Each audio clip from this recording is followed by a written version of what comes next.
여러분은 지금 행복하신가요? 혹시 자식이 남들 부러워하는 의사 사위, 박사 딸이라며 동네방네 자랑하고 다니진 않으시나요? 저도 1년 전까지만 해도 그랬습니다. 충남 아산 공장에서 남편과 30년 넘게 기름때 묻혀가며 번 돈으로 대출 하나 없는 7억짜리 아파트 한 채 마련했을 때만 해도 제 인생은 성공한 줄 알았죠. 매달 통장에 꽂히는 부부 합산. 연금 300만 원이면 죽을 때까지 남한테 아쉬운 소리 안 하고 살 줄 알았습니다. 그런데 말입니다. 그 든든했던 연금이, 그리고 내 목숨보다 소중했던 집이 지금은 제 목을 죄는 밧줄이 되어 돌아왔습니다. 저는 지금 전부를 잃고 길바닥에 나앉았을까요? 아니면 기적처럼 제 자리를 찾았을까요? 오늘 제 이야기는 자식 잘 키웠다고 자부하는 분들일수록 끝까지 들으셔야 합니다. 여러분의 집과 연금을 노리는 건 사기꾼이 아니라 여러분이 가장 사랑하는 자식일 수도 있으니까요. 어머, 선희 씨 아니야? 여기서 뭐해? 익숙한 목소리에 고개를 숙였지만 이미 늦었습니다. 충남 아산의 한 대형마트 푸드코트. 잔반을 치우고 테이블을 닦던 제 손이 파르르 떨렸습니다. 목소리의 주인공은 저와 같이 공장에서 일하던 동료 순자였어요. 순자는 화려한 꽃무늬 스카프를 두르고 한 손엔 번쩍이는 가방을 들고 저를 쳐다보고 있었습니다. 사위가 성형외과 의사라며 수원에서 제일 큰 병원 한다고 그렇게 자랑하더니 왜 이런 데서 이러고 있어? 순자의 눈빛은 걱정이 아니라 명백한 비웃음이었습니다. 사방에서 사람들이 저를 쳐다보는 것 같아 얼굴이 화끈거려 견딜 수가 없더군요. 불과 2년 전 딸의 결혼식 때 순자 앞에서 사위가 보내준 보약이라며 유세를 떨던 제 모습이 떠올라 쥐구멍이라도 숨고 싶었습니다. 아, 그냥 집에만 있기 답답해서 소일거리 삼아 하는 거야. 제 목소리는 이미 기어들어가고 있었습니다. 순자는 제 대답은 듣지도 않은 채 자기 휴대전화를 꺼내 들더군요. 근데 선희 씨, 딸이랑 사위는 잘 지내지? 아까 단톡방 보니까 누가 그러던데. 딸애가 이혼 전문 변호사 알아보고 다닌다고. 설마 아니지? 순간 심장이 덜컥 내려앉았습니다. 손에 쥐고 있던 행주가 바닥으로 툭 떨어졌죠. 머릿속이 하얘지면서 아무 말도 나오지 않았습니다. 도대체 어디서부터 잘못된 걸까요? 미국에서 연구원 한다고 42살까지 뒷바라지했던 금쪽 같은 내 딸. 강남 부잣집 아들이라는 성형외과 의사를 사위로 맞이하던 그 찬란했던 날. 그날이 제 노후를 송두리째 앗아갈 지옥의 시작일 줄은 꿈에도 몰랐습니다. 내 집 7억, 내 연금 300만 원. 그걸 지키지 못한 대가가 이토록 처참할 줄이야. 그때 저는 알았어야 했습니다. 사위의 그 번듯한 미소 뒤에 숨겨진 탐욕과 내 딸의 그 간곡한 부탁 속에 담긴 독약을 말입니다. 문제는 여기서 끝이 아니었습니다. 아산 땅 3억 원을 날린 것도 모자라 제 남편 진범 씨와의 35년 결혼 생활까지 파탄난 진짜 이유는 따로 있었거든요. 지금부터 제가 겪은 이 끔찍하고도 현실적인 이야기를 하나씩 풀어보려 합니다. 남일이 아닙니다. 바로 여러분의 이야기가 될 수 있습니다. 혹시 지금 자식의 체면 때문에 내 노후 자금을 고민하고 계신 분 있으신가요? 그렇다면 제 이야기를 끝까지 들어보십시오. 여러분의 자식은 과연 효자일까요? 아니면 여러분의 연금을 갉아먹는 괴물일까요? 충남 아산 탕정면 일대 거대한 공장 단지들이 들어서기 전부터 저희 부부는 그곳에 있었습니다. 여름이면 찜통 같은 열기 속에서, 겨울이면 살을 애듯 차가운 기계 소음 속에서 30년을 보냈죠. 남편 진범 씨는 공장에서 기계 설비를 만졌고 저는 조립 라인에서 눈이 침침해질 때까지 부품을 끼웠습니다. 퇴근하고 집에 오면 온몸에서 매캐한 기계 기름 냄새가 진동을 했어요. 뜨거운 물로 아무리 씻어내도 그 냄새는 뼛속까지 배어 있는 것 같았습니다. 그래도 저희는 행복했습니다. 매달 꼬박꼬박 들어오는 월급으로 외동딸 미국 공부시키고 아산에 대출 하나 없는 7억짜리 아파트 한 채를 올렸으니까요. 퇴직하던 날 남편과 저는 아파트 거실 창 너머로 보이는 야경을 보며 소주 한 잔을 기울였습니다. 선이야, 우리 이제 고생 끝이다. 이 집 한 채 있고 연금 나오니 이제 허리 좀 펴고 살자.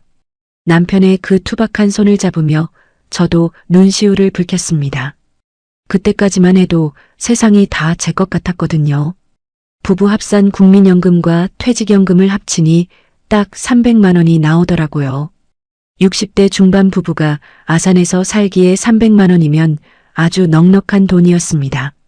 관리비 내고 쌀 사고 가끔 친구들 만나서 밥 한 끼 사도 돈이 남았으니까요. 게다가 저희에겐 비장의 카드가 하나 더 있었습니다. 남편과 제가 평생 몸바쳐 일하며 받은 퇴직금 3억 원이 있었거든요. 그 귀한 돈을 어디 허투루 쓸 수 없어서 아산공장 인근에 나중에 개발된다는 소문이 파다했던 땅을 사두었습니다. 이 땅 나중에 오르면 우리 딸한테 강남 아파트 한 채는 못해줘도 전세금은 보태줄 수 있겠지? 저희는 늘 우리 자신보다 딸의 미래를 먼저 생각했습니다. 자식 귀한 줄만 알았지 우리 노후가 무너질 거라곤 상상도 못했으니까요. 그런데요. 인생이란 게 참 묘하더라고요. 가장 행복하다고 믿었던 그 순간이 사실은 가장 위태로운 절벽 끝이었다는 걸 그때는 왜 몰랐을까요? 혹시 지금 저처럼 대출 없는 집 한 채에 연금 조금 나온다고 안심하고 계신 분 계세요? 그 안도감이 가장 무서운 적이 될 수 있다는 걸 꼭 기억하셔야 합니다. 저희는 그 7억짜리 아파트가 영원히 우리를 지켜줄 성벽인 줄로만 알았습니다. 그런데 말이에요. 그 성벽에 금이 가기 시작한 건 아주 사소한 일에서부터였습니다. 공장을 그만두고 나니 갑자기 몸 여기저기가 고장나기 시작하더군요.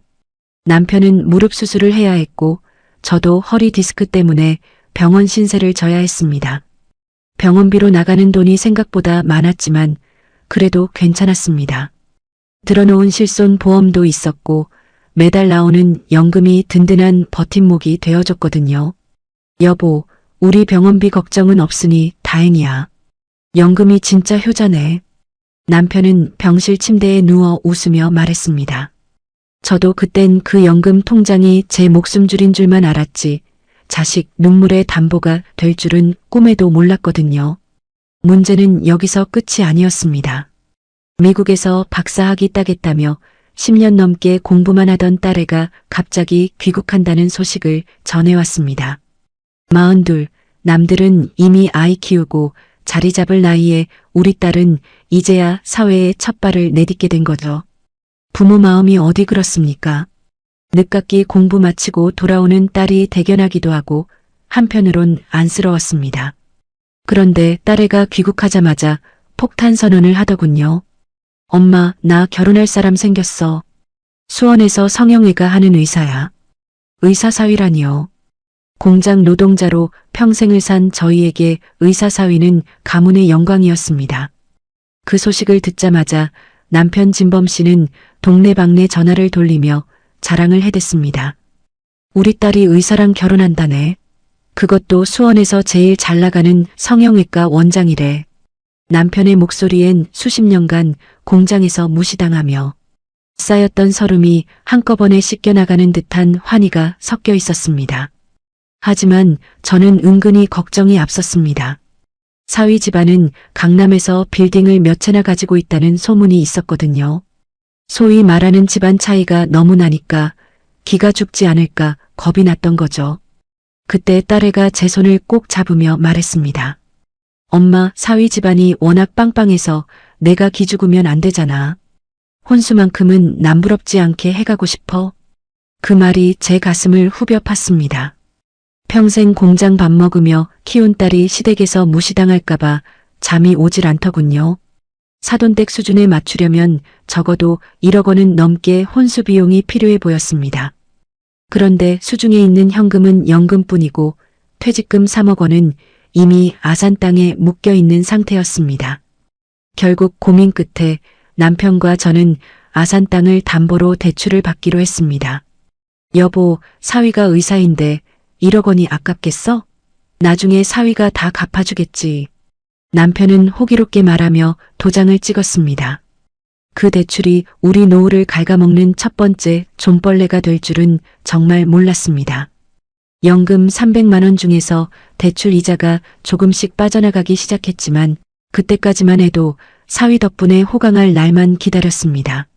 하지만 여러분, 의사 사위라고 다 같은 사위가 아니었습니다. 번듯한 가운 속에 숨겨진 그 집안의 실체를 알았을 때는 이미 저희 부부의 연금도 집도 영혼도 탈탈 털린 뒤였습니다. 그때 그 대출 도장을 찍지 말았어야 했는데, 아니, 자식의 체면보다 우리의 노후를 더 소중히 여겼어야 했는데 말이죠. 여러분은 지금 자식의 부탁 앞에 어떤 표정을 짓고 계신가요? 혹시 내 자식은 다르겠지라고 생각하고 계신가요?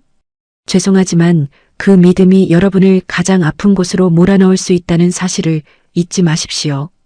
이제 막 평화로웠던 저희의 노후에 먹구름이 끼기 시작한 그날의 이야기를 본격적으로 시작해보려 합니다. 딸의 결혼식 날 가장 화려했던 그 순간이 왜 제 인생에서 가장 끔찍한 날의 서막이었는지 말입니다. 딸아이의 결혼식 날 충남 아산에서 서울까지 전세버스를 대절해서 올라가던 그 아침을 잊을 수가 없습니다. 공장 동료들, 친척들, 동네 사람들까지 전부 불러 모아 최고급 갈비탕을 대접하며 사위 자랑을 늘어놓았죠. 우리 사위가 수원에서 제일 가는 성형외과 원장이라네. 사돈댁은 강남에서 빌딩 관리하신다지 뭐야. 남편 진범 씨는 양복 주머니에 손을 찌르고 어깨를 쫙 펴며 사람들에게 명함을 돌렸습니다. 사위가 미리 보내준 번듯한 병원 명함이었는데 그게 마치 우리 집안의 훈장이라도 된 양굴었죠. 하지만 화려한 예식장 조명 아래서 제가 느낀 건 자부심보다는 숨이 막히는 압박감이었습니다. 사돈댁 식구들은 머리부터 발끝까지 명품으로 휘감고 있었고 그들의 대화 속에는 우리가 평생 구경도 못한 숫자들 뿐이었거든요. 이번에 사위병원 인테리어 새로 하는 데만 5억 원이 넘게 들었다면서요? 사돈댁에서 많이 신경 쓰셨겠어요. 사돈 쪽 친척이 건네는 이 한마디에 제 가슴은 철렁 내려앉았습니다. 우리는 겨우 1억 원 마련하려고 평생 일군 땅을 담보로 대출을 받았는데 그들에게 5억 원은 우스운 돈처럼 들렸으니까요. 딸애는 신부 대기실에서 샤넬 가방을 옆에 두고 앉아 화사하게 웃으며 저를 반겼습니다. 그 가방이며 보석이며 전부 우리가 대출받은 1억 원에서 나간 돈이었습니다. 엄마, 오늘 나 진짜 예쁘지? 시댁 식구들도 내 혼수 보고 깜짝 놀라더라. 역시 엄마밖에 없어.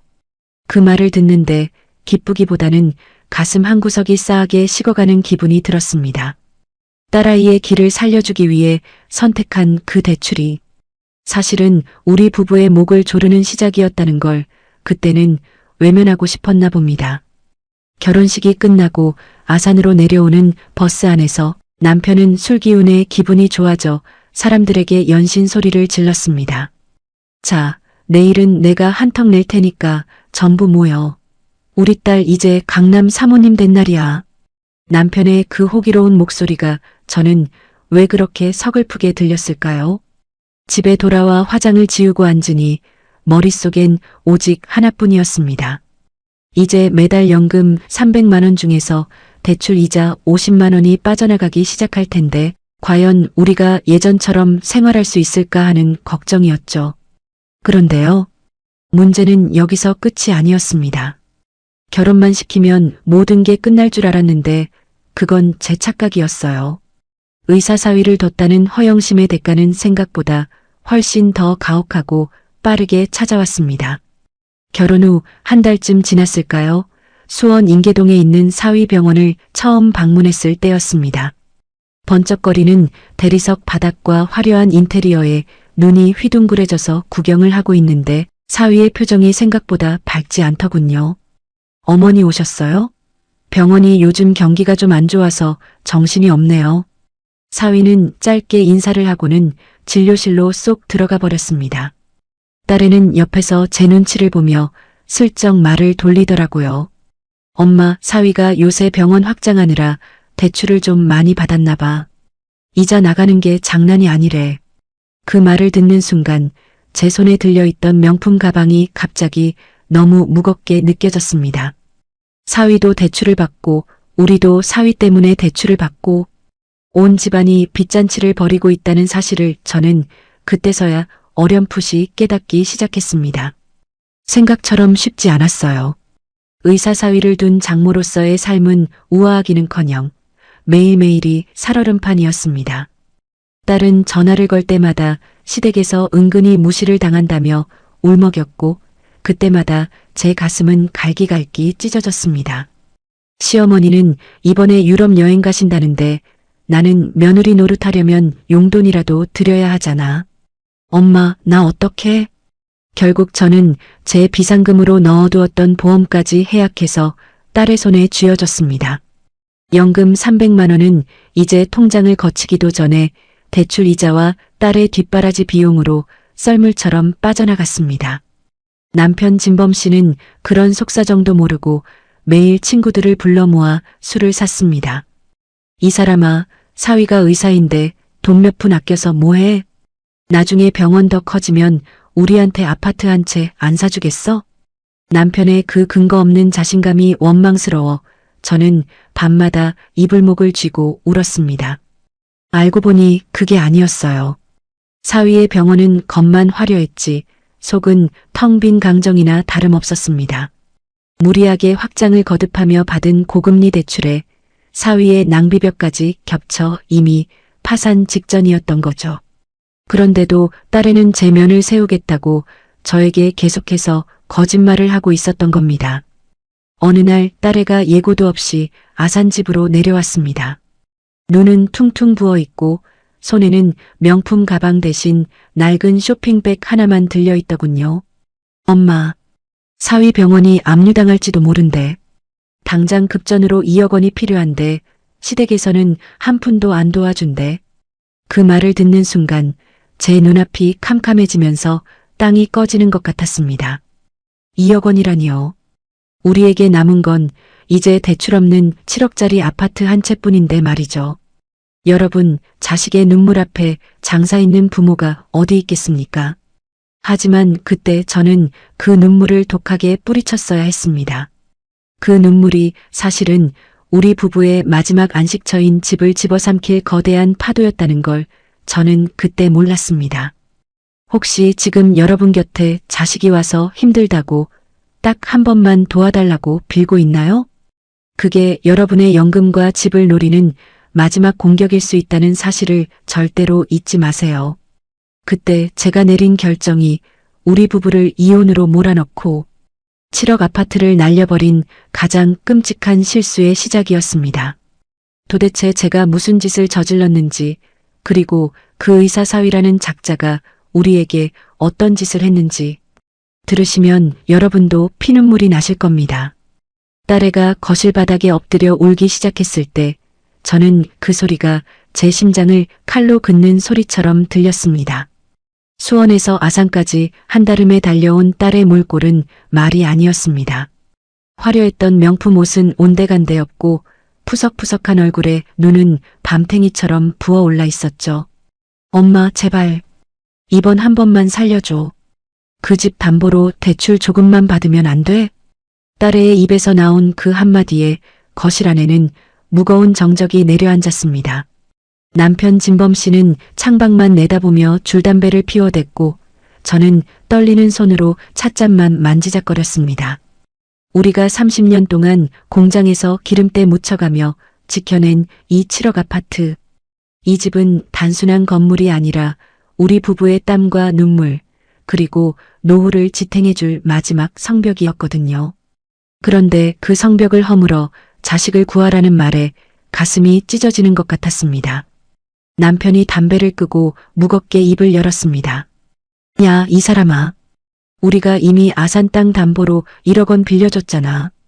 그 이자도 지금 연금에서 나가고 있는데 여기서 더 빌리면 우리는 어떡하라고? 남편의 목소리는 단호했지만 끝이 가늘게 떨리고 있었습니다. 딸애는 남편의 발등을 붙잡고 더 크게 통곡하기 시작하더군요. 아빠, 사위가 지금 병원 월세도 못 내서 쫓겨나게 생겼어. 강남 시댁에서는 이미 손 뗐단 말이야. 나 여기서 무너지면 사위가 이혼하자고 할 게 뻔해. 아빠, 딸 이혼녀 되는 거 보고 싶어? 이혼이라는 단어가 나오자마자 남편의 어깨가 힘없이 무너져 내렸습니다. 우리 세대에게 자식의 이혼은 사형 선고나 다름없었으니까요. 특히나 그렇게 자랑하고 다니던 의사 사위와 이혼이라니 상상만 해도 눈앞이 아찔했습니다. 문제는 여기서 끝이 아니었습니다. 딸에는 우리가 망설이는 사이 교묘하게 제 마음을 흔들기 시작했습니다. 엄마, 사위가 그러는데 병원만 다시 정상화되면 금방 갚을 수 있대. 성형외과는 한 번 터지면 수억 원은 금방 번다잖아. 그때 되면 아빠 무릎 수술도 최고급 병원에서 해주고 엄마 효도 관광도 보내준대. 그 달콤한 가스라이팅에 저는 잠시 이성을 잃었습니다. 그래, 사위가 의사인데 설마 우리를 길바닥에 나앉게 하겠어? 잠깐만 도와주면 다 해결될 거야. 이런 안일한 생각이 제 머릿속을 지배하기 시작했습니다. 생각처럼 쉽지 않았어요. 2억 원이라는 큰 돈을 더 대출받는다는 건 우리 부부의 연금 300만 원이 통째로 이자로 사라진다는 뜻이었거든요. 하지만 딸의 눈물 섞인 애원과 사위의 전문직 타이틀이라는 허울에 저는 결국 굴복하고 말았습니다. 남편은 며칠 밤을 뜬 눈으로 지새우더니 결국 장롱 깊숙이 숨겨두었던 집 문서를 꺼내왔습니다. 이번이 마지막이다. 진짜 마지막이야. 남편의 그 목소리는 마치 자기 사형 집행장에 서명하는 사람 같았습니다. 은행에 가서 7억 아파트를 담보로 2억 원 대출 서류에 사인을 하던 날, 제 손은 멈추지 않고 떨렸습니다. 은행 창구 직원이 어르신, 이 정도 대출이면 매달 나가는 원리금이 상당한데 괜찮으시겠어요? 라고 묻더군요. 저는 괜찮다며 우리 사위가 의사라 금방 갚을 거라고 호기롭게 대답했습니다.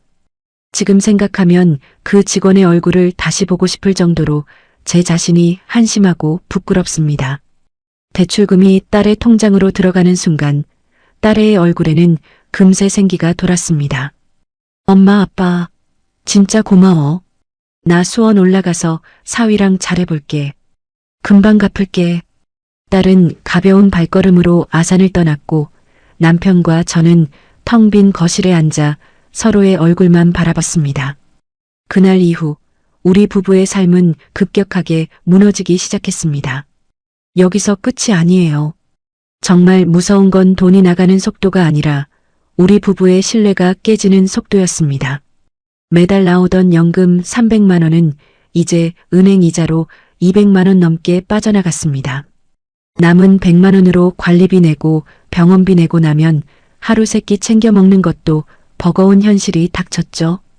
공장에서 30년 일하며 단 한 번도 남에게 돈 빌려본 적 없던 자존심 강한 진범 씨는 이제 마트에서 세일하는 라면을 고르는 처지가 되었습니다.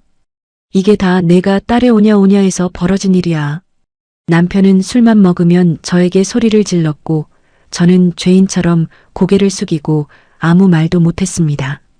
우리가 믿었던 그 의사사위라는 든든한 보험은 사실은 우리 노후를 갉아먹는 기생충이었다는 걸 그때는 왜 몰랐을까요? 알고 보니 그게 아니었습니다. 사위는 그 돈으로 병원 빚을 갚기는커녕 다른 투자를 한다며 또 사고를 치고 있었거든요. 딸에는 수원에서 여전히 명품 옷을 입고 브런치를 먹는 사진을 SNS에 올리고 있었는데 정작 그 부모는 아산 월세방을 걱정해야 하는 상황이 된 겁니다. 여러분, 자식이 내민 손이 구원의 손길인지 아니면 나를 지옥으로 끌어당기는 손길인지 반드시 구별하셔야 합니다. 엄마, 나 이혼당해라는 그 한마디에 속아 제 인생의 모든 것을 걸었던 저는 이제 돌아갈 길이 없는 다리를 건너버린 것입니다. 그 7억 아파트가 우리를 지켜줄 거라 믿었던 그 밤, 저는 몰랐습니다. 그 집이 곧 경매 통지서와 함께 남의 손으로 넘어가게 될 줄은 말입니다. 과연 사위는 그 2억 원을 제대로 썼을까요? 그리고 우리 딸은 정말 부모의 희생을 알고나 있었을까요? 그 추악한 진실은 제가 수원에 직접 올라가 사위의 뒷조사를 시작하면서부터 드러나기 시작했습니다. 아산집에서 매일같이 통장 잔고를 확인하는 게 제 일과가 되었습니다. 매달 25일이면 들어오던 연금 300만 원이 이제는 들어오기가 무섭게 은행에서 채가 더다고요. 대출 원금은커녕 이자 갚기도 벅차서 남편 진범 씨와 저는 마트에서 990원짜리 콩나물 하나 집는 것도 벌벌 떨게 됐습니다. 그런데 말이에요. 정작 돈을 빌려간 딸에는 전화 한 통 없었습니다. 궁금하기도 하고 한편으론 사위 병원이 잘 돌아가나 걱정되는 마음에 무작정 수원행 버스를 탔습니다. 수원 인계동 화려한 간판들이 즐비한 그곳에 사위의 성형외과가 있었습니다. 그런데 병원 문을 열고 들어선 순간 제 가슴은 바닥으로 툭 떨어졌습니다. 확장 공사를 한다던 병원은 예전보다 더 썰렁했고 간호사들은 자기들끼리 모여 수군거리고 있더군요. 원장님 오늘도 안 나오셨어? 벌써 일주일째인데. 간호사의 그 한마디에 제 귀를 의심했습니다. 확장 공사 때문에 눈코 뜰 새 없이 바쁘다던 사위가 일주일째 병원에 나오지 않고 있다니요. 저는 떨리는 마음을 진정시키고 딸에게 전화를 걸었습니다. 딸은 한참 뒤에야 전화를 받더니 근처 유명 브런치 카페로 나오라고 하더군요. 카페에 들어선 순간 저는 제 눈을 의심했습니다. 저는 아산에서 차비 아끼려고 버스를 몇 번이나 갈아타고 왔는데 딸애는 친구들과 웃으며 1인당 몇만 원씩 하는 화려한 음식을 먹고 있었습니다. 손에는 제가 사준 명품 가방이 들려 있었고 발끝부터 머리끝까지 번쩍이고 있더군요. 순간 울컥하는 마음이 올라왔지만 친구들 앞이라 꾹 참고 딸을 밖으로 불러냈습니다. 너 지금 이게 뭐 하는 거야? 사위는 일주일째 병원도 안 나온다는데 너는 여기서 한가하게 밥이 넘어가? 제 다그침에 딸에는 오히려 짜증 섞인 목소리로 대꾸했습니다. 엄마, 기죽게 왜 그래? 사위가 좀 쉬러 간 거야. 의사들도 사람인데 휴식은 필요하잖아. 생각처럼 쉽지 않았어요. 딸의 눈빛에는 미안함이라곤 눈 씻고 찾아봐도 없었습니다. 알고 보니 그게 아니었습니다. 제가 빌려준 2억 원은 병원 확장비로 쓰인 게 아니었습니다. 사위라는 작자는 이미 도박에 손을 대서 사채까지 끌어다 쓰고 있었고 딸에는 그 사실을 숨기려고 부모의 피 같은 집을 담보로 잡은 거였습니다. 심지어 그 돈 중 일부는 딸애가 친구들 사이에서 기 안 죽으려고 산 명품 옷과 가방으로 흘러들어갔다는 걸 알게 됐습니다. 문제는 그 다음이었어요. 딸애의 집으로 찾아갔더니 현관문에는 이미 대출 이자가 밀려 독촉장이 수두룩하게 붙어 있었습니다. 너희 정말 미쳤구나. 이 집도 곧 넘어가게 생겼는데 어떻게 이렇게 살 수 있어? 제 통곡의 딸은 오히려 당당하게 말하더군요. 사위가 이번에 한탕 크게 해서 다 갚아준다고 했어. 엄마는 왜 사람 말을 못 믿어? 그 말을 듣는 순간 저는 깨달았습니다. 제가 키운 건 금쪽 같은 내 딸이 아니라 부모를 등쳐먹는 괴물이었다는 사실을 말이죠. 매달 꼬박꼬박 나오는 연금으로 남편과 오순도순 살려던 제 노후가 이 괴물들의 사치와 도박판에 제물로 바쳐졌다는 생각에 눈앞이 캄캄해졌습니다. 아산으로 내려오는 버스 안에서 저는 하염없이 창밖만 바라봤습니다. 집에 있는 남편 진범 씨에게 이 사실을 어떻게 말해야 할지, 아니 말할 수나 있을지 두려웠습니다. 그때까지만 해도 괜찮았습니다. 제 자식인데 설마 끝까지 우리를 버리겠냐는 일말의 희망이 있었거든요. 하지만 예상과 완전히 달랐습니다. 인생은 제 편이 아니었습니다. 집에 도착하자마자 저를 기다리고 있었던 건 화난 남편이 아니라 낯선 정장을 입은 남자들이었습니다. 이 집 주인이시죠? 아산 아파트가 경매 절차에 들어갔습니다. 순간 마음이 철렁했어요. 아파트 담보대출 이자가 3달이나 밀렸다는 겁니다.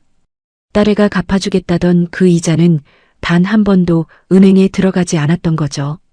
저는 그 자리에 주저앉아 땅을 치며 울었습니다. 공장에서 30년 동안 허리 한 번 못 펴고 번 돈으로 산 우리 집.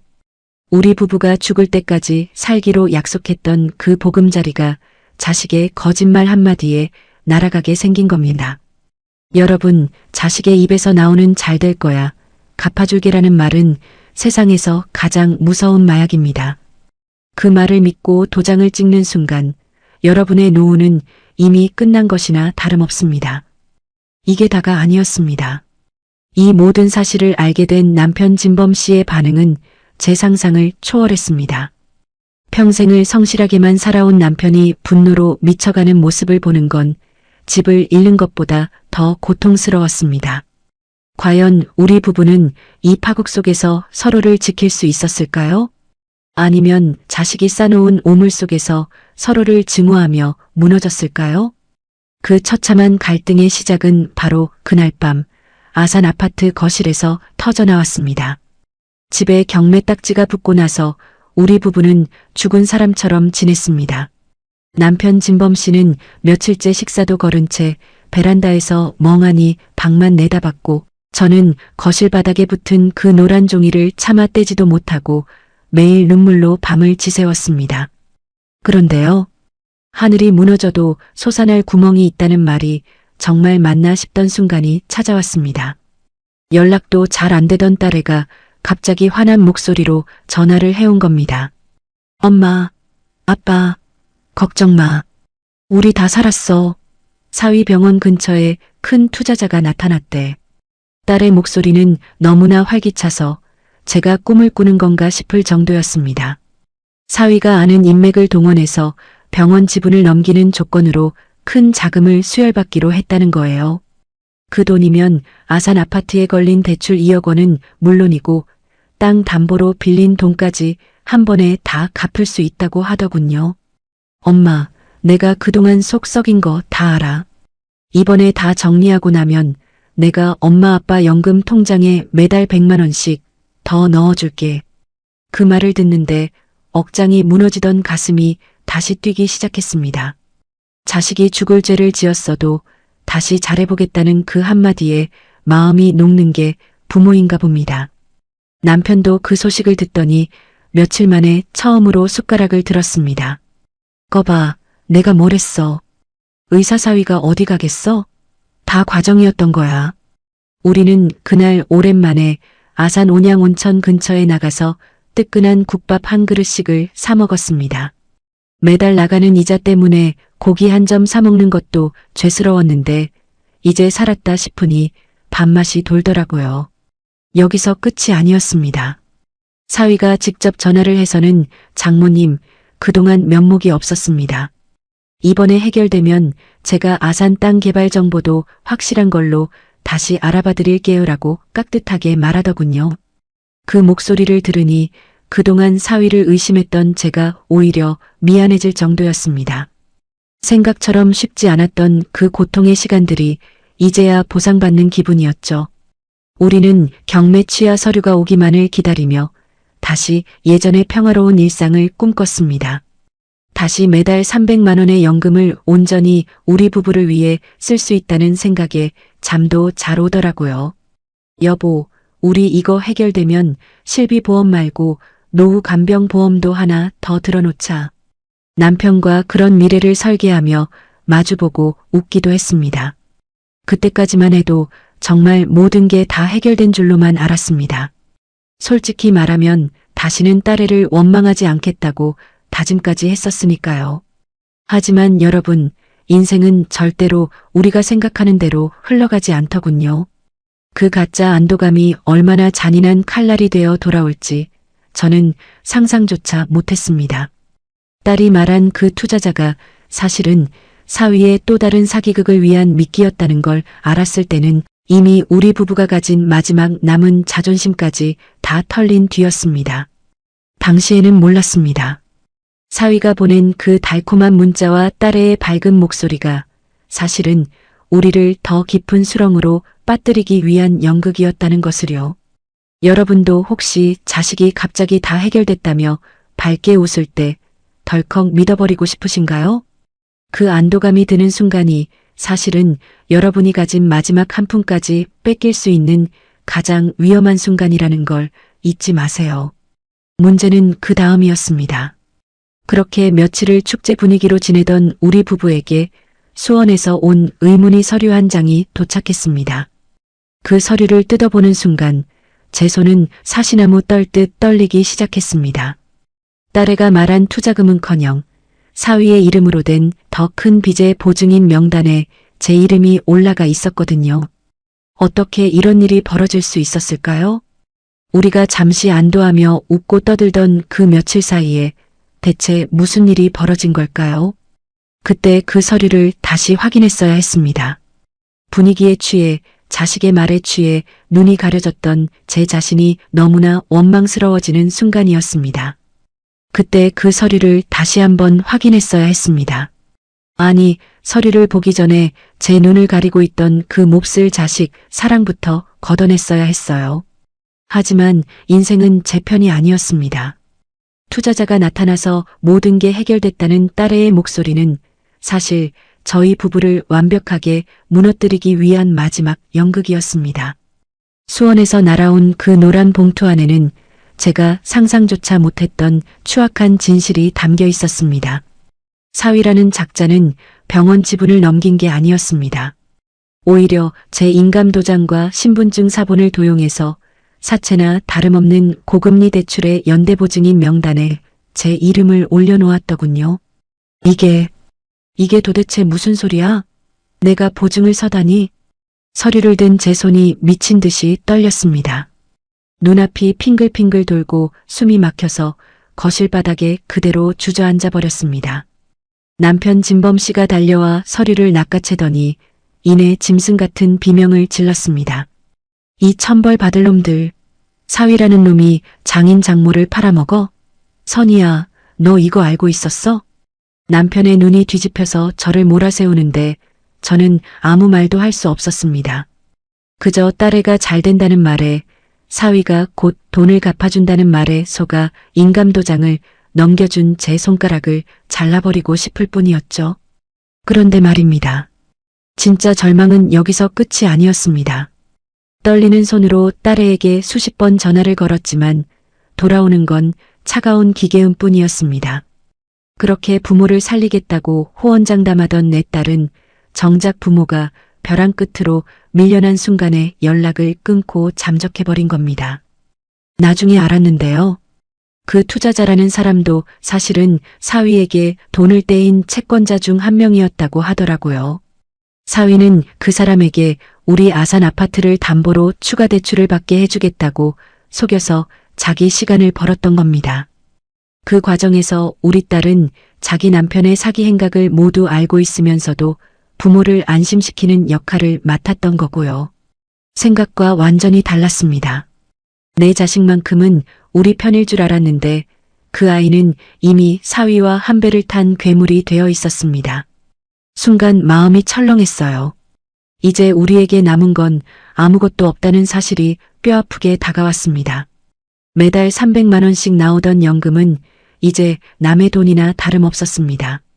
연대보증 채무 때문에 이미 통장에는 가압류 통보가 날아왔고 은행에서는 하루가 멀다고 독촉 전화가 걸려왔습니다. 어르신, 지금 당장 이자 안 넣으시면 다음 주에 바로 아파트명도 소송 들어갑니다. 상담원의 차가운 목소리가 제 귀를 찢는 것 같았습니다. 평생 공장에서 기름 닦으며 모은 7억짜리 아파트가 단돈 몇억 원의 고금리 빚 때문에 종이장처럼 구겨지고 있었습니다. 문제는 그 다음이었어요. 평생 성실함 하나로 버텨온 남편 진범 씨가 완전히 무너져 내리기 시작했습니다. 남편은 매일 밤 술에 취해 들어와 거실에 있는 가구들을 때려 부쉈습니다. 내 집 내놔. 내 30년 인생 내놔. 이 나쁜 여편네야. 자식 잘못 키운 내가 다 책임져. 남편의 원망 섞인 고함에 저는 베란다 구석에 웅크리고 앉아 밤을 지새웠습니다.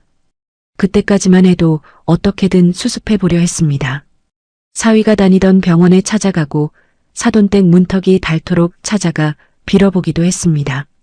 하지만 강남에서 빌딩을 가졌다는 사돈댁은 대문조차 열어주지 않더군요.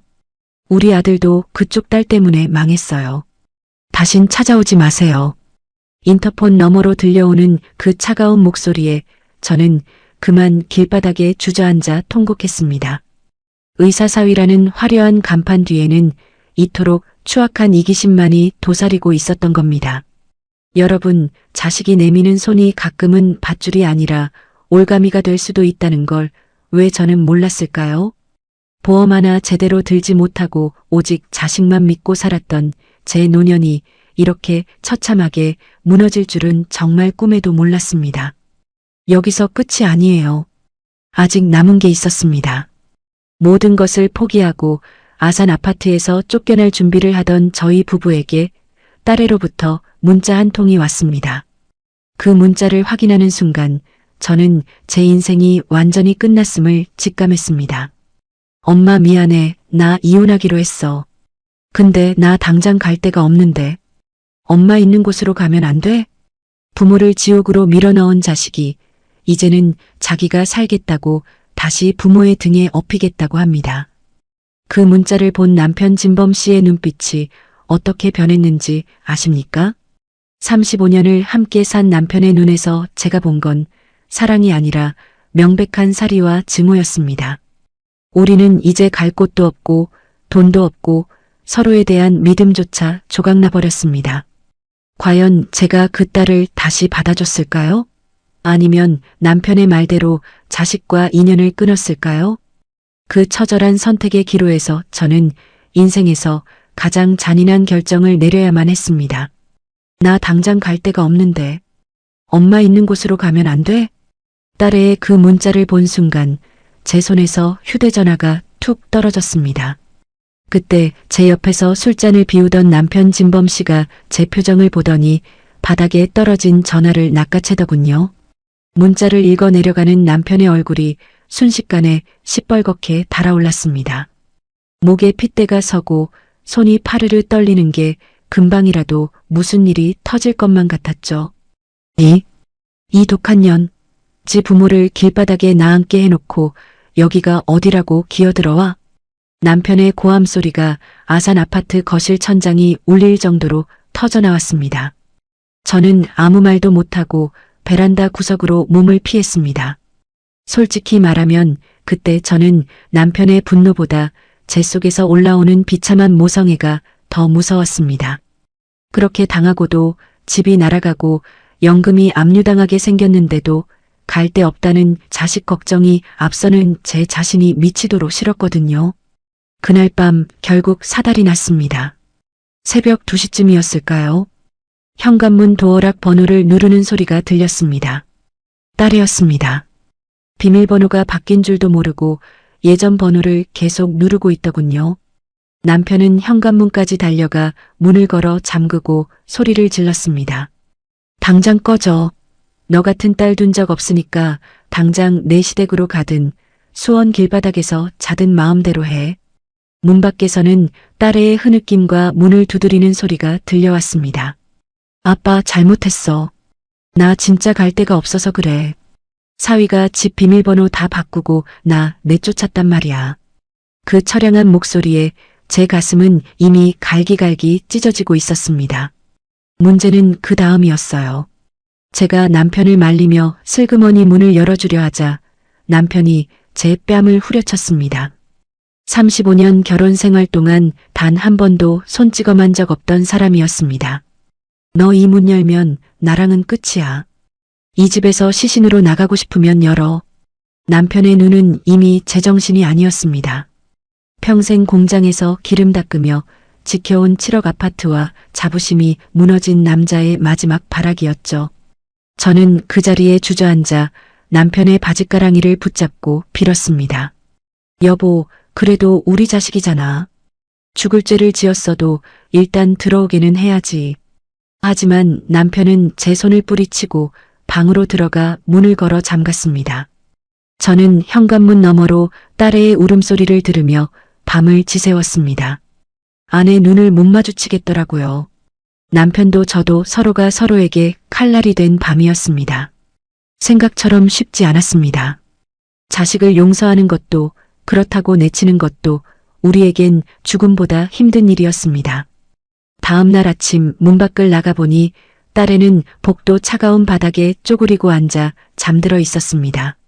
그 모습을 본 남편은 침을 뱉으며 밖으로 나가버렸고 저는 딸애를 부축해 집 안으로 들였습니다.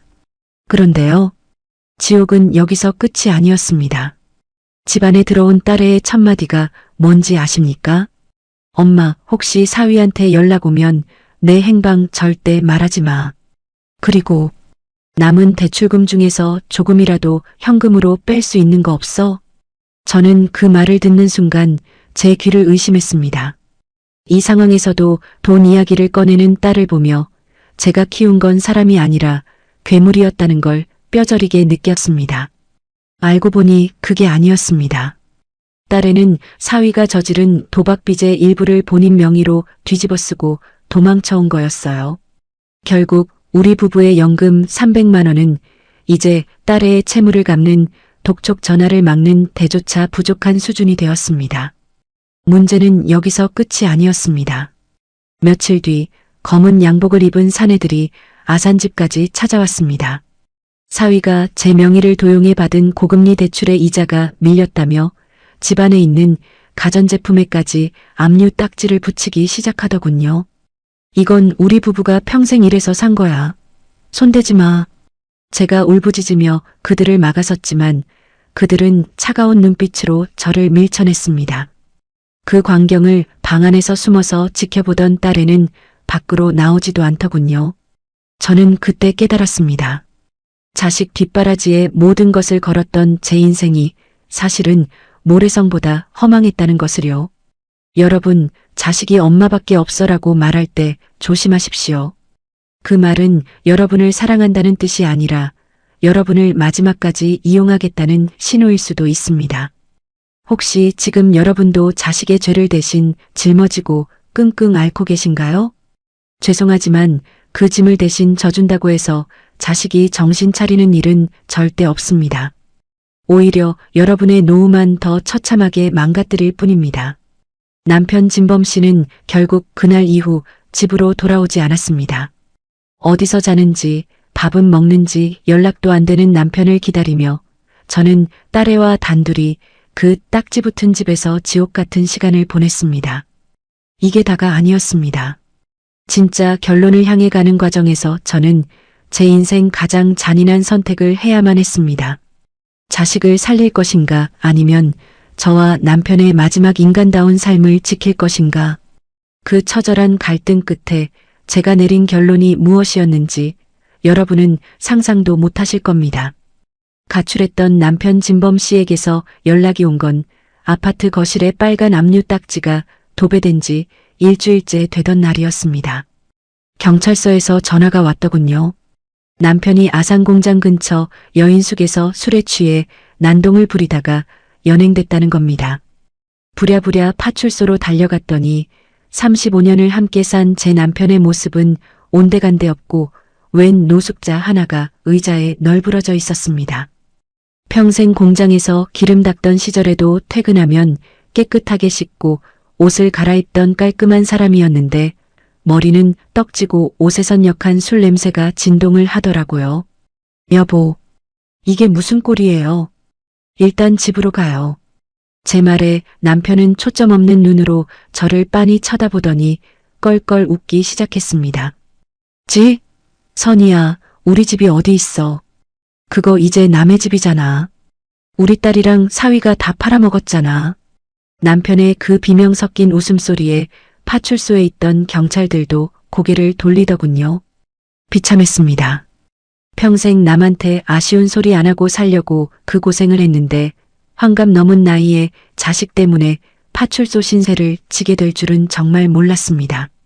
억지로 남편을 부축해 아산 아파트로 돌아왔지만 우리를 기다리는 건 따뜻한 안식처가 아니라 차가운 법원 집행관들이었습니다. 오늘까지 짐 비우셔야 합니다. 이미 낙찰자가 명도 소송 승소해서 강제 집행 들어갑니다. 문제는 그 다음이었어요. 방 안에서 숨죽이고 있던 딸애가 짐을 싸기는커녕 제 가방 속에서 연금 통장과 인감도장을 몰래 챙겨서 뒷문으로 도망치려다 저한테 들킨 겁니다. 너 지금 뭐 하는 거야? 이 상황에서 엄마 돈까지 들고 튀겠다는 거야? 제가 딸의 팔목을 붙잡고 소리를 지르자 딸애는 오히려 악을 쓰며 대들더군요. 엄마, 이 통장에 든 돈 얼마나 된다고 그래? 나 지금 사채업자들한테 쫓기고 있단 말이야. 나 죽는 꼴 보고 싶어? 그 순간 제 마음속에 남아있던 신락 같은 모성애가 완전히 끊어지는 소리가 들렸습니다. 딸은 제 손을 뿌리치고 계단을 뛰어내려갔고 저는 그 자리에 주저앉아 짐승처럼 울부짖었습니다. 혹시 이런 분 계세요? 자식이 잘 되길 바라며 모든 걸 퍼줬는데 정작 내가 낭떠러지에 서 있을 때 자식이 뒤에서 등을 떠미는 기분 말입니다. 알고 보니 그게 아니었어요. 사위가 망했다는 소식에 강남시댁은 이미 모든 재산을 빼돌리고 자기들끼리만 살 길을 찾아 떠난 뒤였습니다. 사위도 그쪽 부모가 챙겨준 비자금을 들고 해외로 도피했다는 소문이 돌더군요. 우리 딸은 그저 그들 사이에서 이용당하다가 버려진 거였고 그 화풀이를 가장 만만한 친정 부모에게 하고 있었던 겁니다. 이게 다가 아니었습니다. 집행관들이 거실 소파며 냉장고며 30년 동안 하나씩 장만했던 우리 살림살이들을 밖으로 드러내기 시작했습니다. 아파트 단지 사람들이 베란다 밖으로 고개를 내밀고 우리 집을 구경하는 게 느껴지더군요. 저 집 딸이 의사한테 시집갔다고 그렇게 유세를 떨더니 결국 빚쟁이한테 쫓겨나네. 사람들의 수군거림이 비수가 되어 꽂혔습니다.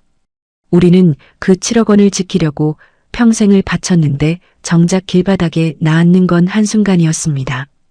남편 진범 씨는 자기 짐이 밖으로 내동댕이 쳐지는 걸 멍하니 보다가 갑자기 안방에서 가져온 기름때 묻은 작업복 잠바를 가슴에 꼭 껴안았습니다. 이건 안 돼. 이건 내가 공장에서 30년 입은 거야. 이건 가져가야 해. 아이처럼 울먹이는 남편의 모습을 보며 저는 결심했습니다. 더 이상은 자식이라는 괴물에게 우리 인생을 맡길 수 없다고 말이죠. 여러분, 7억 아파트가 날아가는 것보다 더 무서운 게 뭔지 아십니까?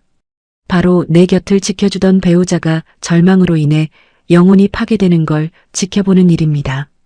남편의 무너진 어깨를 보니 제가 자식의 거짓말에 속아 넘겨준 그 도장 하나가 얼마나 무거운 죄였는지 뼈저리게 느껴졌습니다. 순간 마음이 철렁했어요.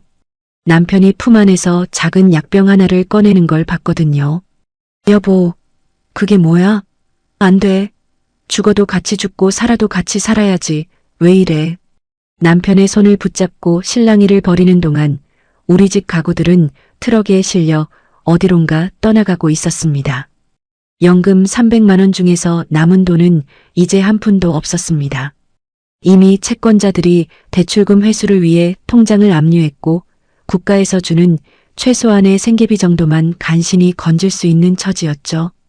복지 혜택이라도 받아보려고 주민센터를 찾아갔지만 서류상으로는 7억 아파트 주인으로 되어 있어 긴급지원금조차 받기 어렵다는 답변만 돌아왔습니다. 말 그대로 법의 사각지대에서 우리는 산채로 매장당하고 있었습니다. 선이야, 우리 그냥 아산 땅 있는 그 길바닥에 텐트라도 치고 살자. 거기 가서 죽자. 남편은 넋이 나간 사람처럼 중얼거렸습니다. 자식에게 모든 걸 걸었던 부모의 최후가 이토록 비참할 수 있을까요? 하지만 여러분, 이게 끝이 아니었습니다. 바닥까지 떨어졌다고 생각했을 때 저는 제 인생을 송두리째 바꿀 마지막 선택을 해야만 했습니다. 그건 바로 제 손으로 제 딸을 경찰에 신고하는 일이었습니다. 부모가 자식을 신고한다니 말도 안 된다고 생각하시겠죠? 하지만 그렇게 하지 않으면 남편과 제가 정말로 목숨을 끊을 것만 같았습니다. 과연 저는 그 모진 선택을 끝까지 밀어붙였을까요? 그리고 행방불명됐던 사위는 어디서 어떤 모습으로 다시 나타났을까요? 이제 우리 부부의 처절한 생존투쟁, 그 마지막 장으로 넘어가 보려 합니다.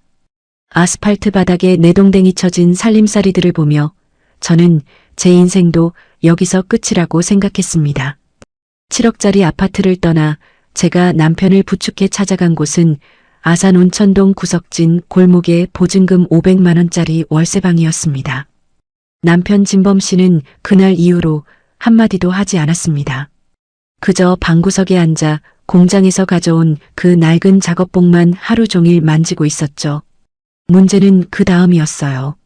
제 연금 통장과 인감도장을 들고 튄 딸애를 찾으려 경찰서에 갔더니 수사관이 한숨을 내쉬며 그러더군요. 어머니, 따님도 지금 사기 혐의로 고소가 여러 건 들어와 있어요. 사위부는 이미 해외로 출국한 상태고요. 그 말을 듣는데 심장이 뻥 뚫린 것처럼 허탈했습니다. 부모 집까지 담보로 잡고 연금까지 뺏어간 자식이 결국은 범죄자, 신세가 되어 쫓기고 있다는 사실에 피눈물이 났습니다. 알고 보니 그게 아니었어요. 사위라는 작자는 애초에 병원을 운영할 마음도 없었습니다. 전문직이라는 타이틀을 이용해 여기저기서 투자금을 끌어모으고 장인 장모의 재산까지 마지막 한 방울까지 짜내 도박 자금으로 쓴 거였죠. 우리 딸은 그 미친 연극의 주연 배우였고요. 저는 결국 제 손으로 딸을 고소하지는 못했습니다.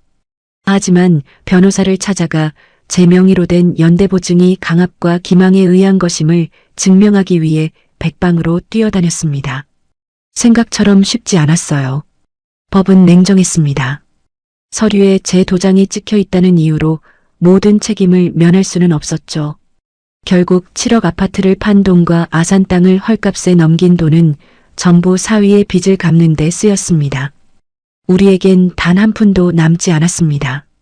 매달 300만 원씩 나오던 연금도 채권자들이 압류를 걸어 최소 생계비를 제외한 120만 원 정도만 간신히 손에 쥘 수 있게 되었습니다. 한때 300만 원으로 호령하던 삶이 이제는 120만 원으로 월세 내고 남편 약값 대기에도 벅찬 현실이 된 거죠. 아직 남은 게 있었어요. 남편 진범 씨의 정신과 치료였습니다. 평생의 자부심이었던 집을 잃은 남편은 심각한 우울증과 대인기피증에 시달렸습니다.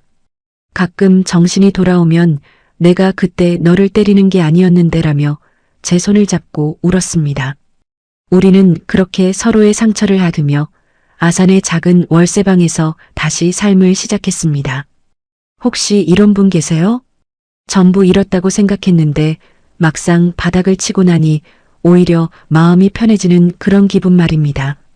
비록 7억짜리 아파트는 사라졌고 의사사위라는 허울도 벗겨졌지만 이제 더 이상 자식의 거짓말에 가슴 졸이지 않아도 된다는 사실이 저를 숨쉬게 했습니다. 저는 지금 근처 마트에서 야간 청소 일을 하고 있습니다. 남편은 낮 동안 경로당에 나가 소일거리를 찾으며 조금씩 기력을 회복하고 있고요. 우리 부부 합쳐서 버는 돈과 남은 연금을 합치면 그래도 한 달에 200만 원 남짓은 됩니다. 이 돈으로 작은 복지 혜택을 찾아보고 기초연금 신청하는 법을 배우며 하루하루를 버티고 있습니다. 막상 해보니까요. 사람 사는 게 대단한 게 아니더라고요. 비싼 가구도 화려한 명품 가방도 다 부질없었습니다. 그저 비세지 않는 방 한 칸 있고 남편과 마주 앉아 된장찌개 하나 놓고 밥 먹을 수 있다는 게 얼마나 큰 기적인지 이제야 알았습니다. 딸애는 어떻게 됐냐고요? 얼마 전 연락이 왔습니다. 결국 이혼하고 지방의 한 공장에서 식당 일을 하며 빚을 갚고 있다고 하더군요. 만나고 싶지는 않았습니다. 목소리를 들으면 또 마음이 약해질까봐 그냥 열심히 살아라 한마디 하고 전화를 끊었습니다. 이것만으론 부족했습니다. 제 마음속에는 여전히 자식에 대한 원망과 미련이 소용돌이치고 있었거든요. 하지만 남편이 제 손을 꼭 잡으며 말하더군요. 선이야, 우리 이제 자식 없는 셈 치고 살자. 우리 둘만 생각하자. 그 말이 정답이었습니다. 우리는 이제 누구의 부모도 누구의 장인 장모도 아닌 그저 늙은 부부로서의 삶을 선택했습니다. 수많은 시행착오 끝에 도달한 이 작은 정착지가 화려했던 수원 성형외과보다 훨씬 더 따뜻하다는 걸 60대 중반이 되어서야 깨달았습니다. 여러분, 인생의 결론은 돈이나 집이 아닙니다. 가장 아픈 순간에 내 곁을 지켜준 사람이 누구인지, 그리고 내 손에 남은 마지막 연금 한 푼을 어떻게 지켜내느냐가 진짜 인생의 승패를 결정짓는 법입니다. 이제 저는 과거의 화려했던 꿈에서 깨어나 현실이라는 단단한 땅 위에 발을 딛고 서 있습니다. 비록 남들 눈에는 초라해 보일지 몰라도 저는 지금 그 어느 때보다 평온합니다. 하지만 이 평온함을 얻기 위해 지불한 대가가 너무나 컸기에 여러분만큼은 저와 같은 길을 걷지 않기를 간절히 바라는 마음뿐입니다. 작은 월세방 창가에 앉아 저 멀리 우리가 살던 아파트 단지를 바라봅니다. 한때는 저곳의 불빛 하나가 제 긍지였고 제 인생의 전부라고 믿었던 적이 있었습니다. 하지만 7억짜리 집도 매달 나오던 300만 원의 연금도 자식이라는 이름의 파도 앞에선 한낱 모래성에 불과하더군요. 여러분, 제 이야기가 그저 운 없는 한 여자의 신세의 한탄으로 들리시나요? 에이, 내 자식은 안 그래. 우리 사위는 효자야. 이렇게 생각하고 계신 분 분명히 있을 겁니다. 저도 2년 전에는 똑같은 생각을 했습니다. 내 딸은 미국까지 가서 공부한 수재고 내 사위는 사람 살리는 의사니까 절대 그럴 리 없다고 확신했죠. 하지만 여러분, 자식의 효심은 부모의 주머니가 두둑할 때만 유지되는 유통기한 있는 감정일지도 모릅니다. 오늘 제가 인생의 바닥에서 뼈저리게 느낀 3가지 진실을 꼭 말씀드리고 싶습니다. 첫 번째는 자식의 체면을 위해 내 생존을 걸지 마십시오. 딸애가 엄마 사위 기죽으면 안 되잖아 라고 말할 때 저는 그게 제 의무인 줄 알았습니다. 그래서 3억짜리 땅을 담보로 대출을 받고 1억 원어치 혼수를 해줬죠. 그런데 말입니다. 그 화려한 혼수와 명품 가방이 제 딸을 지켜준 게 아니었습니다. 오히려 사위에게 이 장인 장모는 돈이 더 있구나라는 탐욕의 신호를 준 꼴이 됐습니다. 부모가 무리해서 해주는 뒷바라지는 자식에게 고마움이 아니라 더 큰 요구를 할 수 있는 명분이 된다는 걸 저는 너무 늦게 알았습니다. 두 번째는 연금 통장은 죽을 때까지 내 몸과 같이 여기셔야 합니다. 부부 합산 300만 원. 그 돈이면 아산에서 남부럽지 않게 살 수 있었습니다. 하지만 자식의 금방 갚을 게라는 말에 속아 그 통장을 담보로 제공하고 인감을 넘겨준 순간 저는 제 목숨줄을 넘겨준 것이었습니다. 보험도 마찬가지입니다. 아프면 자식이 지켜줄 것 같죠? 천만의 말씀입니다. 내가 돈이 없으면 자식은 나를 병원에 모시는 게 아니라 요양원으로 보낼 궁리부터 하게 됩니다. 내 노후의 품격은 자식의 효도가 아니라 내 통장에 찍히는 연금 숫자에서 나온다는 걸 잊지 마세요. 세 번째는 배우자가 세상에서 유일한 내 편이라는 사실입니다. 저는 딸의 편을 들며 남편 진범 씨의 가슴에 대못을 박았습니다. 당신이 딸 마음을 알아? 의사 사위 얻었는데 이 정도도 못해줘? 라며 남편을 몰아세웠죠. 결국 집이 날아가고 나니 제 곁에 남은 건 그 원망하던 남편뿐이었습니다. 자식은 자기 가정이 생기면 남이 됩니다. 하지만 배우자는 내가 쓰러졌을 때 내 몸을 닦아줄 유일한 사람입니다. 자식에게 줄 돈의 절반만이라도 배우자에게 쓰세요. 그게 가장 확실한 노후 투자입니다. 혹시 이런 분 계세요? 지금 자식이 사업 자금이 부족하다며 혹은 손주 학원비가 급하다며 눈물을 보이고 있나요? 그 눈물에 마음이 약해진다면 오늘 제 처참한 물꼬를 떠올리십시오. 부모가 안 주면 자식이 죽는다는데 어떻게? 라고 하시겠지만 아니요. 부모가 안 주면 자식은 어떻게든 살아남습니다. 하지만 부모가 다 주고 나면 부모는 정말로 죽습니다. 육체적으로 죽는 게 아니라 사회적으로, 정신적으로 살해당하는 겁니다. 막상 해보니까요. 돈이 없으니 자식도 안 찾아옵니다. 명절에도 조용하고 생일에도 전화 한 통 없습니다. 서운하시죠? 그런데 이게 현실입니다. 내가 가진 게 있어야 자식도 효도를 연기라도 할 수 있는 겁니다. 알고 보니 그게 아니었어요. 사위가 의사라서 딸이 똑똑해서 우리 노후가 보장되는 게 아니었습니다. 내가 내 돈을 움켜쥐고 있을 때 그때 비로소 자식도 나를 존중해준다는 이 당연한 이치를 왜 예순이 넘어서야 깨달았을까요? 여러분, 지금이라도 늦지 않았습니다. 이미 자식에게 뭔가를 해주고 있다면 오늘 당장 멈추십시오. 대출을 받아서 도와주거나 집을 담보로 잡히는 일은 절대로 하지 마십시오. 그건 사랑이 아니라 동반 자살입니다. 자식에게는 나도 이제 노후 준비해야 해서 돈 없다라고 당당하게 말씀하세요. 서운해하면 서운해하는 대로 두십시오. 잠시 서운한 게 평생 길바닥에서 우는 것보다 100번 1000번 낫습니다. 저처럼 아산의 작은 월세방에서 남편의 흐릿해진 눈동자를 보며 피눈물을 흘리지 않으시길 바랍니다. 여러분의 노후 자금은 여러분이 30년, 40년 동안 사회에서 버텨온 훈장입니다. 그 훈장을 아무에게나 넘겨주지 마세요. 심지어 그게 자식이라 할지라도 말입니다. 오늘 제 이 뼈아픈 고백이 누군가에겐 방패가 되고 누군가에겐 멈춤 신호가 되기를 간절히 기도합니다. 긴 이야기 끝까지 들어주셔서 감사합니다. 아산의 작은 월세방 창가에 앉아 이 글을 마무리하며 저는 다시 한번 다짐합니다. 비록 7억 아파트는 잃었지만 제 남은 인생의 자존심만큼은 절대로 잃지 않겠다고 말이죠. 여러분, 오늘 제 이야기가 조금은 무겁고 아프게 들리셨을지도 모릅니다. 하지만 이게 바로 지금 우리 시니어들이 마주한 차가운 현실입니다. 연금 300만 원이라는 든든한 울타리가 있어도 자식이라는 이름에 구멍이 생기면 순식간에 무너지는 게 노후입니다. 오늘 내용을 정리하면서 여러분께 꼭 당부드리고 싶은 핵심 3가지가 있습니다. 첫 번째, 자식의 체면보다 나의 생존이 먼저입니다. 사위가 의사라서 딸이 박사라서 기죽지 않게 해주려다 정작 부모가 길바닥에 나앉으면 그 자식들이 부모의 인생을 책임져 줄까요? 아니요. 제 경험상 절대 그렇지 않습니다. 부모가 자식에게 모든 것을 쏟아붓는 순간 자식은 고마움을 느끼기보다 부모를 만만한 지갑으로 여기기 시작합니다.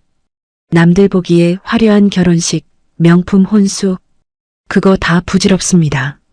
여러분의 연금과 집을 지키는 것이 자식에게 짐이 되지 않는 진짜 효도의 길입니다.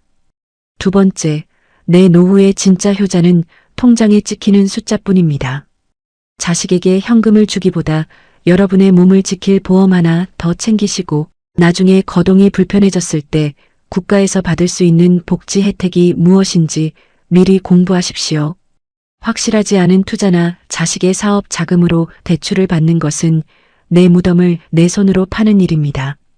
돈이 있어야 자식도 찾아오고 돈이 있어야 배우자에게도 대접받는 게 이 사회의 생리입니다. 세 번째, 지금 곁에 있는 배우자를 가장 귀하게 여기십시오. 자식은 결국 자기 가정을 찾아 떠나지만 내가 아플 때 물 한 잔 떠다 줄 사람은 30년 넘게 미우나 고우나 함께 산 내 남편, 내 아내뿐입니다. 자식 때문에 배우자와 다투지 마십시오. 배우자의 반대를 무릅쓰고 자식을 도와주는 순간 여러분의 가정은 이미 파탄의 길로 접어든 것입니다. 지금 이 순간에도 자식 걱정 때문에 밤잠 설치는 분들 계시죠? 부탁입니다. 이제는 그만 내려놓으세요. 자식은 자식의 인생을 살게 두고 여러분은 여러분의 노후를 지키십시오. 혹시나 이미 실수로 돈을 빌려줬거나 상황이 어려워진 분이 계시다면 너무 자책하지 마세요. 지금이라도 늦지 않았습니다. 당장 문을 잠그고 내 주머니의 열쇠를 다시 가져오십시오. 정확한 정보가 필요하다면 가까운 주민센터에 방문해서 내가 받을 수 있는 지원금이나 긴급구제 방안이 있는지 확인해 보시는 것도 방법입니다. 지역마다 조건이 다를 수 있으니 꼭 직접 확인해 보셔야 합니다. 오늘 제 이야기가 여러분의 소중한 노후를 지키는 작은 방패가 되었기를 진심으로 바랍니다. 이 이야기가 가슴에 와닿으셨다면 주변의 소중한 친구분들에게도 공유해 주십시오. 여러분의 공유 한 번이 누군가의 전 재산을 지키는 기적이 될 수도 있습니다. 구독과 좋아요는 제가 이 길고 외로운 싸움에서 다시 일어설 수 있는 큰 힘이 됩니다.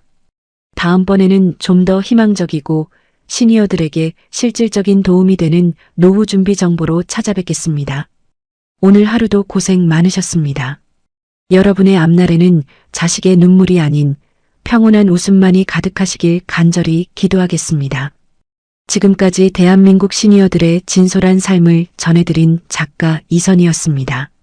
감사합니다.